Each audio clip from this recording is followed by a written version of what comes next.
Nythän on tietenkin todettava, että kun valmistellaan niitä herkullisia tirisevän ritiseviä ruokia ja rapeita, kananuketteja ja possunnuketteja ja kaikkia kalapuikkoja ja muita, missä on oikein semmonen tirisevän rapea pinta, niin se on hyvä silloin syödä.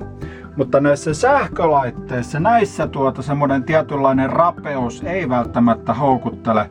Mä ehdin tässä jo muutaman hernekeittopurkillisen lämmittää ja totuus paljastuu täältä.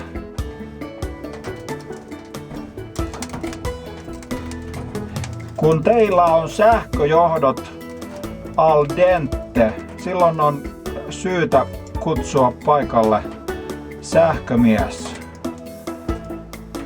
Tällaisia johtoja ei saa olla. Ihme, että mä ne hernekeittoni sain tässä jossain välissä lämmitettyä tälläkin systeemillä.